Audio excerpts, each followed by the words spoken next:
Joining us today is Dr. Okongwu, a senior registrar of the Department of Pediatrics, University of Nigerian Teaching Hospital, Itzgozala. Thank you for joining us. Sure, you're welcome. Okay, so we're discussing child mortality. But before we get down to the causes and probable ways to solving the issues in Nigeria, how can we say that this issue or this problem is impacting the development of Nigeria? Can we say is a social cause in Nigeria? Yeah, I think it's a very major issue, and it's very unfortunate that we haven't quite handled the issue well enough. We haven't taken it as seriously as we should. When a child falls ill, he's not going to be in the hospital all by himself. He's going to need parents. In fact, the hospital is not even going to allow you just to leave your child and go and do your usual everyday businesses. So he's going to need his parents to be around, at the very least, the mother has to be around, because whatever needs the child has, the mother has to be there to cater for them. The nurses are not going to go that far to become the parent to the child. And so you have parents who are having reduced productivity at work. Sometimes they end up losing a lot of business opportunities. They end up losing a lot of money. And once you start straining a family financially, then eventually it's going to spill over to all other aspects. Sometimes they end up with broken families. Unfortunately, sometimes the men, start blaming the woman that it's all your fault. It's because of your village people and all that kind of stuff. And then, you have broken families, and then, this causes a lot of strife. So economically, the family is already down. Socially and psychologically, they're already down. And when they now come out to their everyday life and they are facing so much pressure and stress, you cannot really tell what the issue is. So I think it's quite a very major issue that we should really look into. And one of the best ways of handling this is obviously by prevention, because once the child falls ill, you're already at a very, very difficult situation. But if you can prevent it as much as we can, then we can definitely reduce the economic burden on the families and also the social and psychological burdens that it comes with. Okay, so coming down to the issues, or rather the causes, what can you say are the core determinants and factors associated with child mortality in Nigeria? Okay, so basically they've been broken down into various categories. There are maternal factors, the child factors, and then the environmental factors. So for the maternal, one of the major issues that leads to child mortality is the level of education of the mother, especially the mother. Yeah, the father has a role to play, but especially the mother. So you find out that child mortality is actually more increased in those who have uneducated mothers. And when you mean uneducated, mainly those that just finished maybe a primary level of education. If you want statistics, then the general, on the 5 mortality rates or child mortality rates in Nigeria is at about 115 per 1,000 live births. But when it now comes to uneducated mothers, it rises to about 190. So you can tell that, it's obvious that if a woman is uneducated and cannot take care of the child well enough, then definitely it's going to increase the risk of child mortality. Then other maternal factors that have a role to play include, how do I put this? At what stage is this child? Is this the 5th child or is this the 1st child? Unfortunately, the 1st child is always well taken care of. 2nd child is always well taken care of. But by the time you get to the 4th, the 5th, the 6th, if the child is going to die, I already have 4. So, why should I stress myself? So that also increases the rate of mortality. Then we now talk about other issues about how the mother gets her antenatal care. If there's poor antenatal care, then there's likelihood that child is probably going to die before the 1st birthday. And also, another very important factor is the socioeconomic status of the parents. So obviously for the poor families, the level of mortality is a lot higher. But for those that are well-to-do, the value is a lot reduced. So you have the rates rising very, very high in those that are poor, uneducated, those that have a lot of children already, those that have poor access to healthcare. Those are factors that increase the mortality rate. Then when you now come to the child factors, unfortunately, yes, the child is just a child, but there are certain factors that have been known to also play a role in increasing their mortality rate. So very unfortunately, male children die a lot more than female children, and we can't quite tell, the reason behind that. Yeah, the male children are factors that have been, proposed are like, okay, the male child is more active than the female child. And then, unfortunately, certain chromosomal disorders, congenital disorders that the child is born with are more prevalent in the males. The females, fortunately for them, they have 2 S chromosomes, so they can always survive. But for us, we need 1 basic S chromosome to survive, and then the Y is just an addendum. That's what makes us a man. So if there is any problem with that S chromosome, it's definitely going to show. But if in a woman, they have 2, so they can always switch between the 2 of them. Those are usually the child factors that affect them. And then the other is the environmental factors. So that can go as far as what the government is doing, accessibility to healthcare, whether there's primary healthcare, whether there's environmental sanitation, whether there is enough education for the women, what the government is doing to help out to prevent these factors. So whenever there is usually an interplay between these factors to now determine what the child mortality rate of any particular country or region is going to be. You mentioned something about the level of education of the mothers, that the maternal level of education Yeah. affects the mortality Yeah. rate. So, what's your opinion of the ideology that the more educated the mother is, the easier it is to teach her quality healthcare? Yeah, yeah. What's your Exactly. opinion on that? First off, what we call education in Nigeria, if it's in a developed country, primary level of education, fine. But in Nigeria, for you to be called educated, you should have at least finished up secondary school. Usually, mothers that have not finished up secondary school, what they end up doing is that they end up marrying very early. They don't have enough education. They're not well catered for. So when children are born into that kind of family, they obviously have a higher risk, likelihood of dying before their fifth birthday. But for those that are educated, no matter what, if you go through secondary school, you'll be probably taught social studies, economics, home economics, or topics like that, and then you have a lot more interaction with people. So it's just a statistically known fact. There are lots of studies that have been done about it, both in this country and in other Southeast Asian countries that have a lot of high prevalence of child mortality. That the more educated the mother is, then the more likely that is going to prevent the child from dying. The mother can, because what actually prevents childhood mortality are very, very basic things, like good antenatal care, and make sure that the child sleeps under mosquito nets, making sure that the child gets ORS when he's stooling. If the mother is uneducated, when the child starts having a diarrhea illness, you probably want to give ORS. You probably can't even make ORS. So basic things, make sure that the room is well ventilated, because one of the major causes of childhood mortality is pneumonia. So these are basic things that the more educated the woman becomes, the more is likely to know about these things and also implement them. Okay, when you're talking about the environmental issues and factors affecting mortality, you mentioned healthcare. Yeah. And we know that inadequate healthcare services is one of the key factors associated to this. What do you think is the possible solution, coming from the angle of a professional? What do you think is a possible solution to this issue? Well, I think that's a very, very, it's something that we are going to keep discussing over and over again. It's a very, very huge fish. It's something that is very, very massive. But let's start with the basics. First of all, the WHO and UNICEF has recommended that every country, especially developing countries, spend at least 15% of their budgets on healthcare. Now, the Nigerian budget 2019, I think, was 3.65%.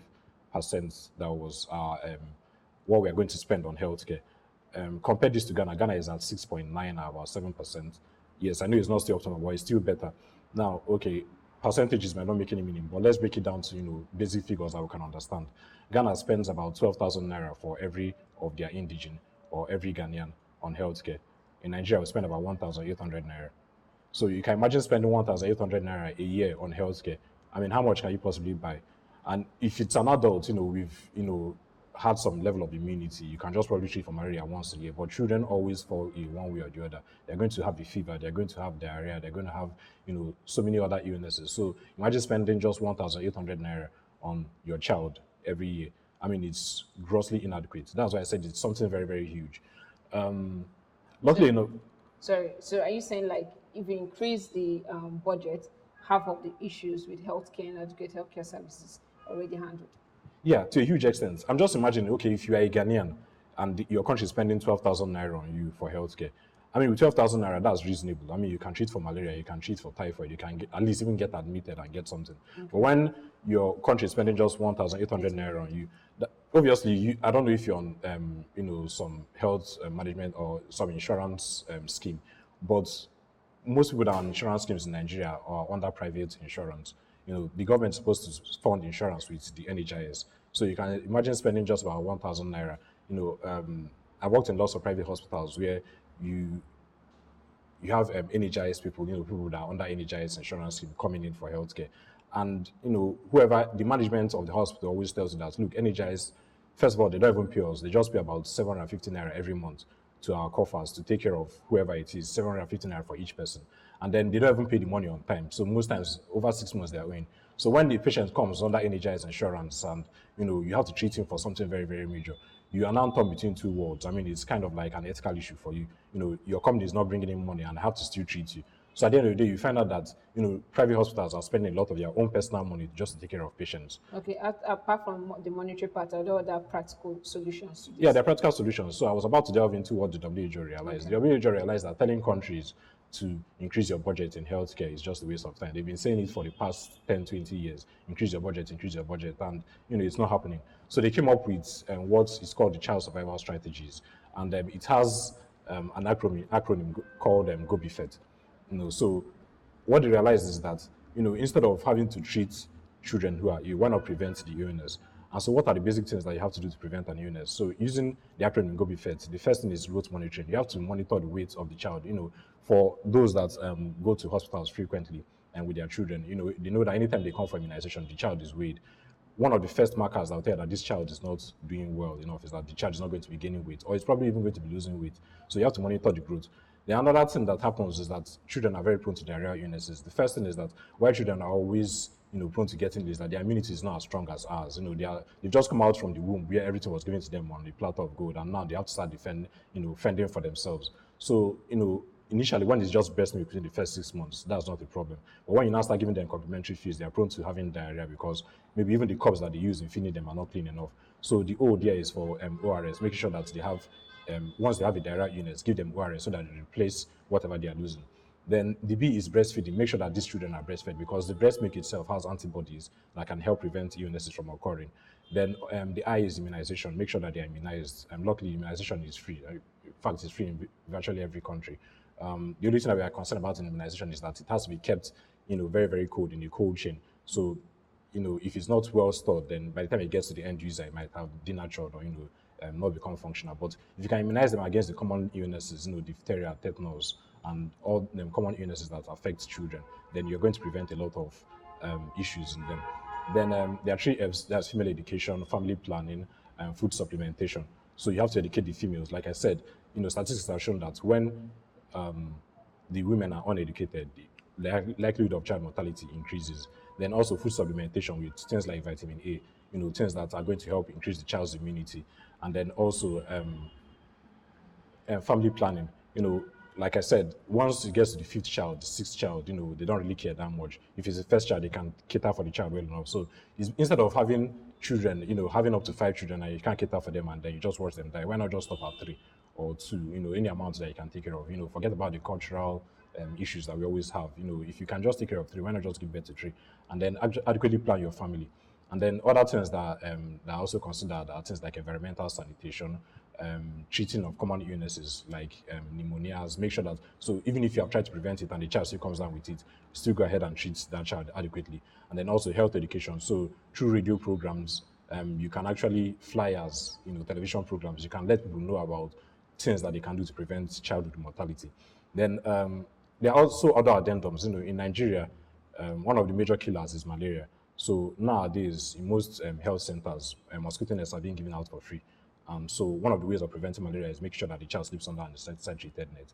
For adults, I'm sure we've all had malaria like enough. So, we're already used to malaria. But for a child, if one mosquito bites a child, the effect on that child is going to be very, very gross and debilitating.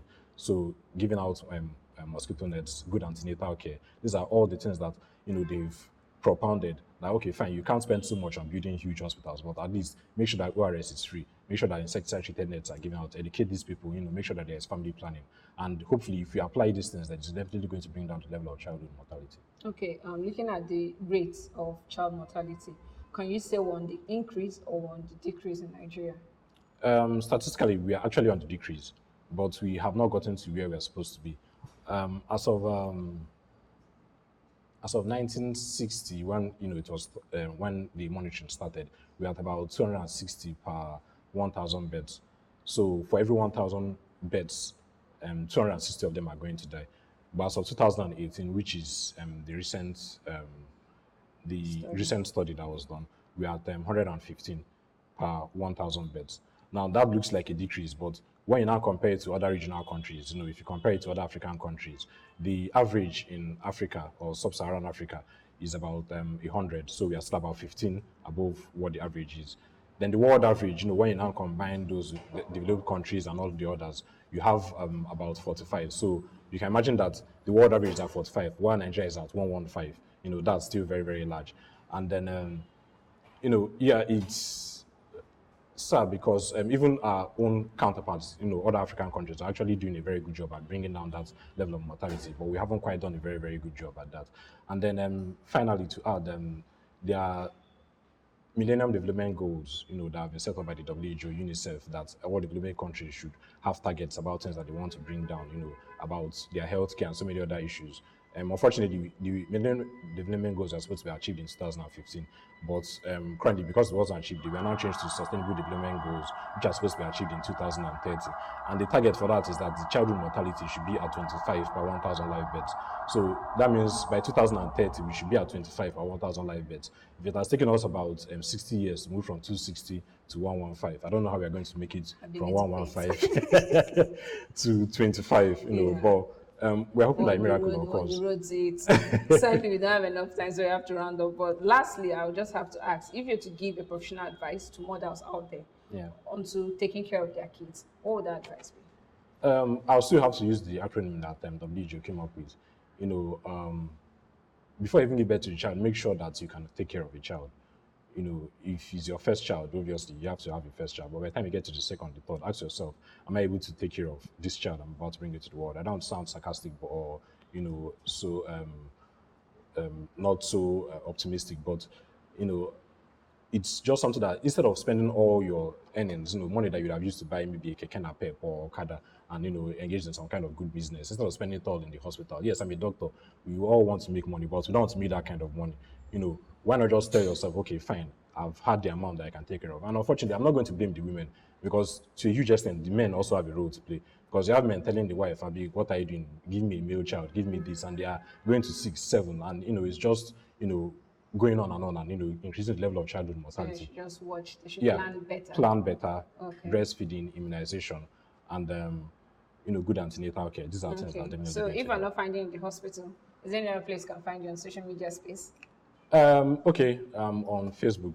That's basically on Facebook. Dr Okongwu on Facebook. That's about it. All right. Thank you so much for joining us. Sure, today. You're welcome. Thank you. So while Nigeria is trying to tackle the budget issue and increase the funding, I think it's left to us to take up the burden of taking care of the kids better and help the doctors to reduce the rate of child mortality in Nigeria. Till next time, if you have any topic you want us to discuss on this show, or you have a comment on this particular conversation, you can drop in the comment box below. Till next time, I'm your host, Mandy, and this is Deep Dive exclusive to MycolorTV.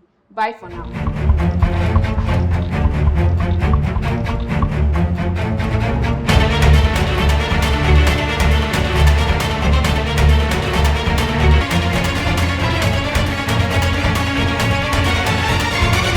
Life in living color.